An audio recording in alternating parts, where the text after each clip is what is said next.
So in this class, we'll be learning about vector method of representing harmonic motions, different types of vibrations, three types of damping responses. So first we'll understand, so what is vector method of representation of harmonic motion. I'll write that. Vector method of representing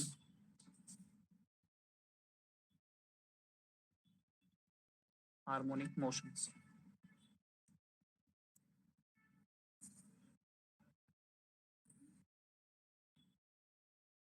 So if you consider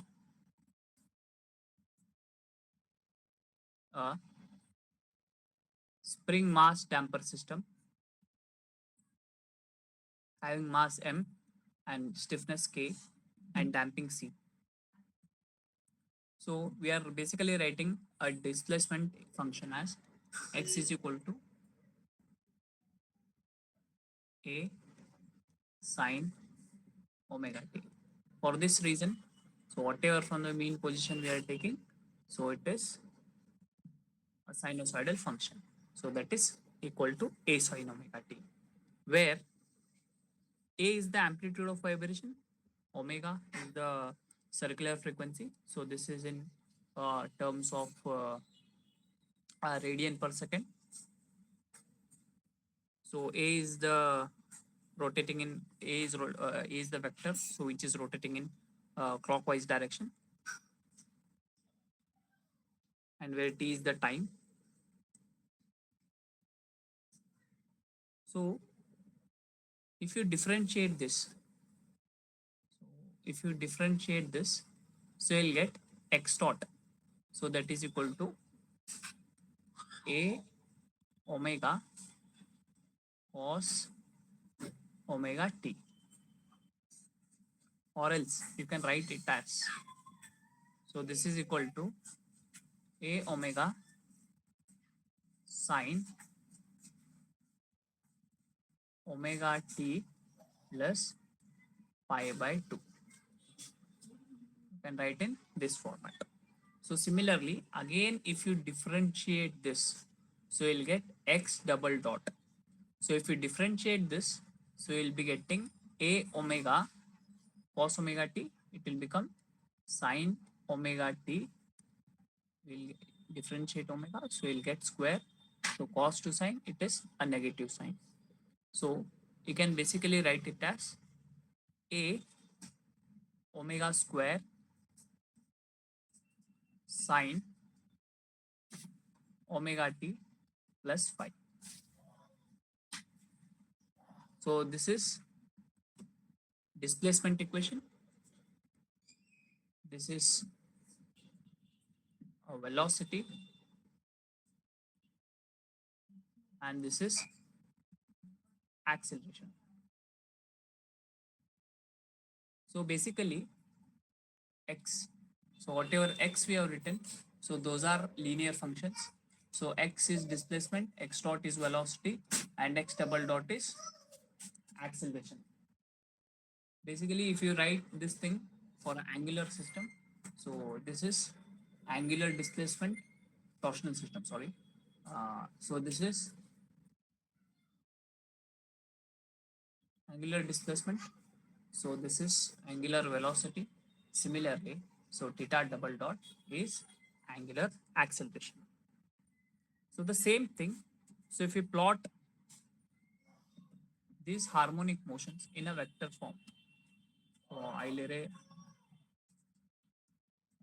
this.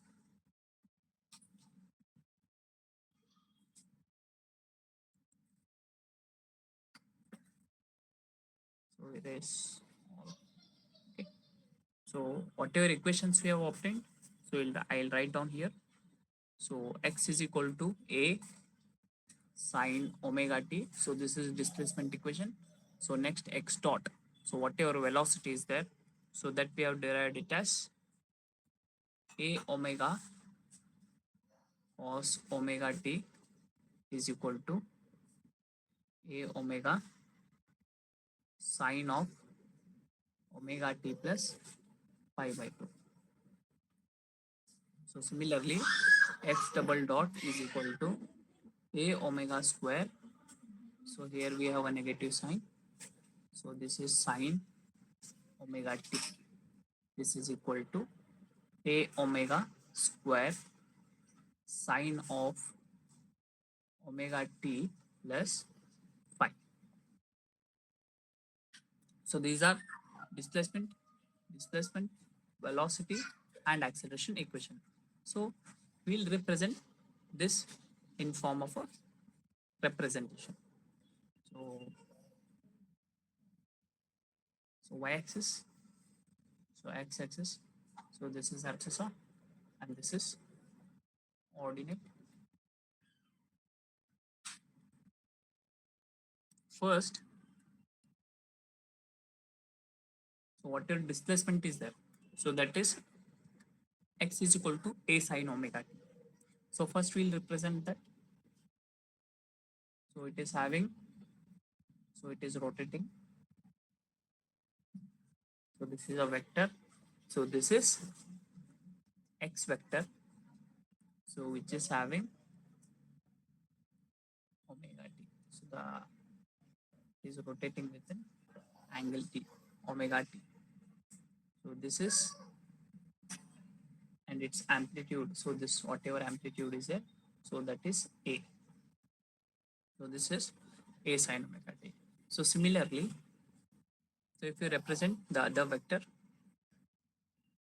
so whatever the height is there, so this represents displacement.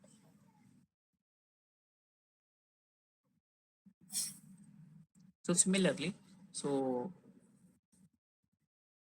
so the next vector, the velocity vector, it is leading by 90 degrees. So if you draw, so exactly you have to draw a perpendicular line with an amplitude of omega a. So this is the amplitude omega a, and this is rotated by angle of omega t plus pi by 2. So that is over here. So after this, so the acceleration vector is leading the displacement vector by 90 degrees. So sorry, 180 degrees. So that is 5. So exactly you have to draw. So this will be omega square a. So the amplitude will be omega square a. So an angle will be, so it will start from here. So from the vector, and it will entail here. So that is omega t plus pi. So this is the representation. So if you consider this, so this will be velocity, and this will be,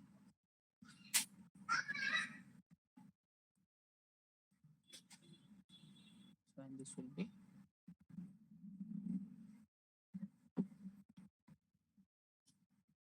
this is the right. This will be acceleration.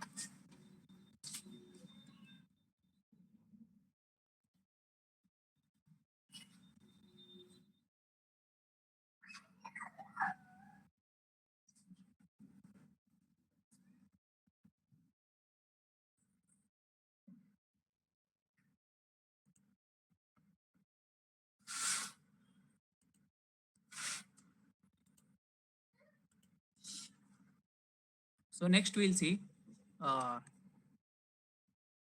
types of vibrations. So vibrations are classified into three different categories. One is free vibration, one is forced vibration, and the other one is self-excited vibration.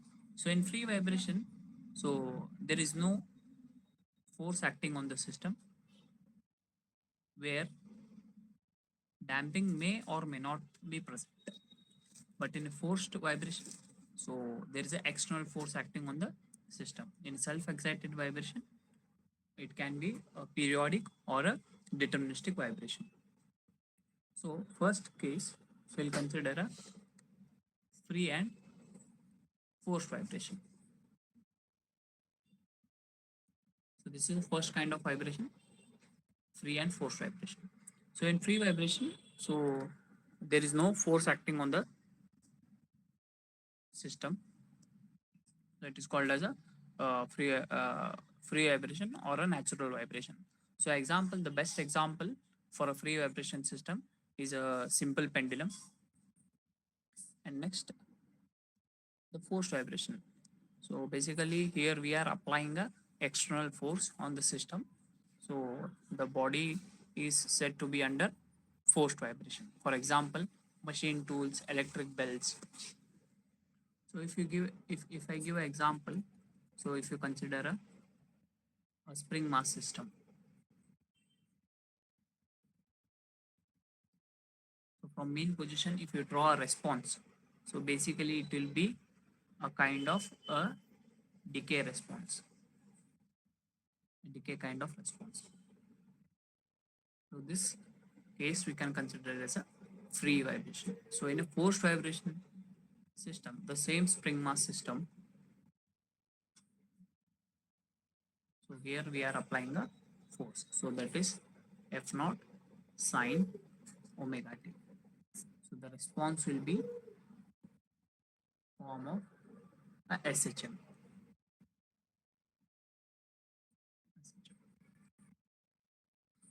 So next case is damped and undamped vibration. So in a damped system, so we have a damper. Basically, we have a damper. Here, no damper is present. So the vibrating system has a damper. So then it reduces the amplitude over every cycle of vibration. So this type of vibration is called as a damped vibration. If the vibrating system has a no damper, so no damper case, so then it is called as undamped vibration. So we'll continue with the third case. So that is deterministic and random vibration.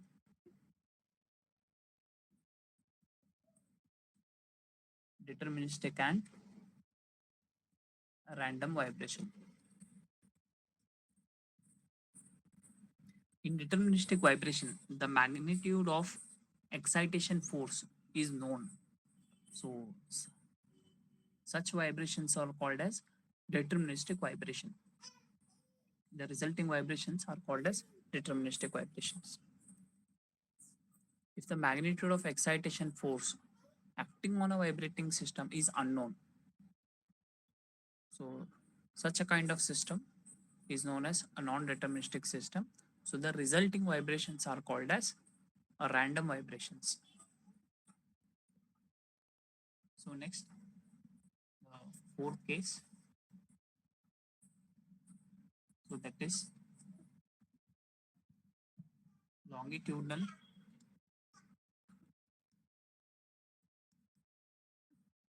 transverse and torsional vibration.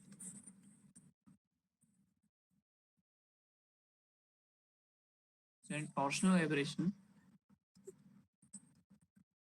if you consider a system like this,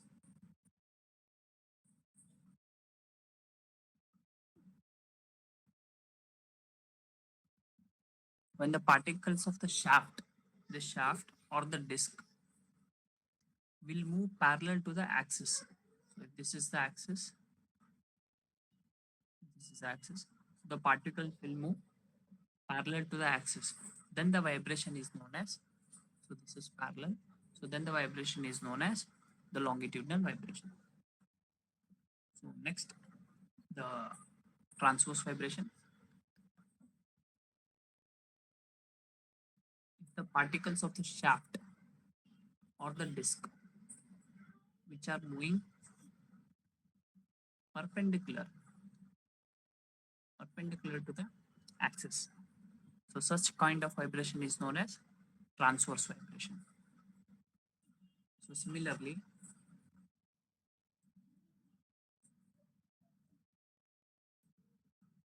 when the particles of the shaft move in a circular direction about the axis of the shaft, if the shaft is alternately twisted and untwisted, so such kind of vibrations are known as torsional vibration. So if this is the disc, so it is having an angle theta, so it is getting twisted and it is getting untwisted. Such vibrations are known as torsional vibrations. So final case, so the fifth case, so that is transient vibration. Transient vibration. If the free vibration continue indefinitely in an ideal system, as there is no damping, there is a reduction in amplitude of vibration continuously because of damping in the real system and vanishes ultimately. The vibration in the real system is called as a transient vibration.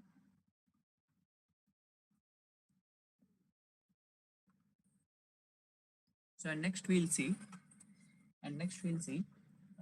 three types of damping responses.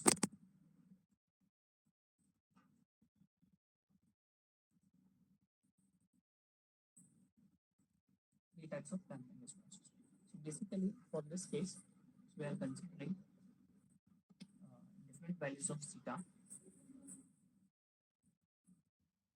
So zeta is the damping coefficient, the damping ratio.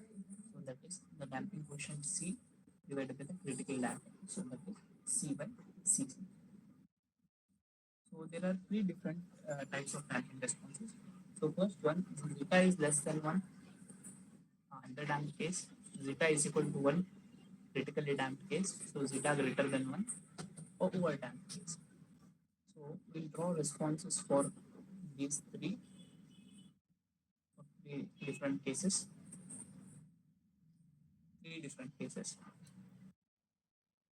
So for first case, you can see a decay kind of occur, which is gradually reducing.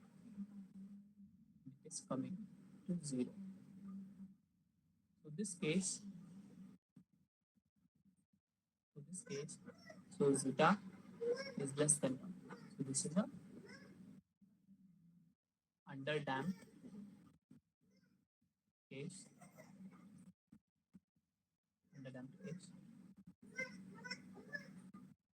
So similarly,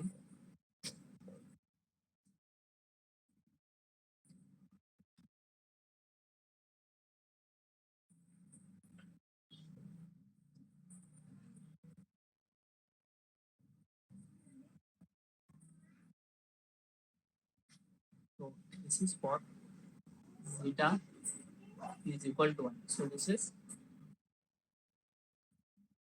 typically damped case. So the other case, so the over damped case.